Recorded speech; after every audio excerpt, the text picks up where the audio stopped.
നിങ്ങൾ എത്ര പേർക്ക് നിങ്ങളുടെ അപ്പനെ ഇഷ്ടമാണ്? എനിക്ക് വലിയ ദേഷ്യമായിരുന്നു എൻ്റെ അപ്പനോട്.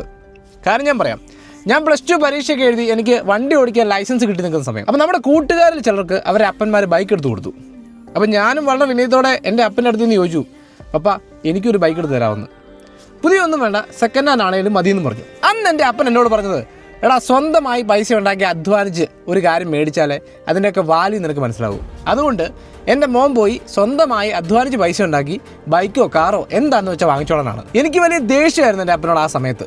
എന്നാൽ കാലം ഒരുപാട് മുന്നോട്ട് പോയി. ഞാൻ എൻ്റെ നാട്ടിലെ സ്റ്റഡീസൊക്കെ കംപ്ലീറ്റ് ചെയ്ത് ന്യൂസിലൻഡിലേക്ക് പഠിക്കാനായി ലോൺ എടുത്തു വന്നു. ഇവിടെ വന്ന് പഠിച്ച് പണിയെടുത്ത് ലോണും കാര്യങ്ങളൊക്കെ തീർത്ത് ഇന്ന് ഞാൻ നിങ്ങളോട് സംസാരിക്കുന്നത് ഞാനിവിടെ സ്വന്തമായി അധ്വാനിച്ച് വാങ്ങിയ എൻ്റെ BMW കാറിലിരുന്നാണ്. എനിക്ക് എൻ്റെ അപ്പനോട് വലിയ സ്നേഹവും ബഹുമാനവുമാണ് അന്ന് എന്നോട് അങ്ങനെ പറഞ്ഞതുകൊണ്ട്. മേ ബി ഞാൻ പറയുന്നത് കേട്ട് എൻ്റെ അപ്പൻ അന്ന് ബൈക്ക് മേടിച്ച് തന്നിരുന്നേ ഞാൻ ചിലപ്പോൾ സ്പോയിലായി പോയത്. സോ മൈ ഡിയർ ഫ്രണ്ട്സ്, നിങ്ങളുടെ ഇഷ്ടങ്ങൾ പറയുമ്പോൾ അത് സാധിച്ചു തരാത്തൊരു അപ്പനെയാണ് നിങ്ങൾക്ക് കിട്ടിയതെങ്കിൽ നിങ്ങൾ വളരെയധികം ലക്കിയാണ്. കാരണം നിങ്ങൾ സ്വന്തം നിലയിലെത്തി ലൈഫിൽ എവിടെയെങ്കിലും എത്തണം, രക്ഷപ്പെടണം എന്ന് തീവ്രമായി ആഗ്രഹിക്കുന്നവരാണ് അവർ പല കാര്യങ്ങളിലും നോ പറയുന്നത്. എന്നാൽ ഞാൻ ഈ പറയുന്നത് ശരിയല്ലേ? നിങ്ങളുടെ അഭിപ്രായങ്ങൾ താഴെ കമൻറ്റ് ബോക്സിൽ രേഖപ്പെടുത്തൂ. അതുപോലെ തന്നെ നിങ്ങളുടെ കാര്യങ്ങൾ സാധിച്ചു തരാത്ത അപ്പന് ഈ വീഡിയോ ഷെയർ ചെയ്ത് കൊടുക്കുക. This is RJ Godwin, the migrator Mallu. Hi fi to all source.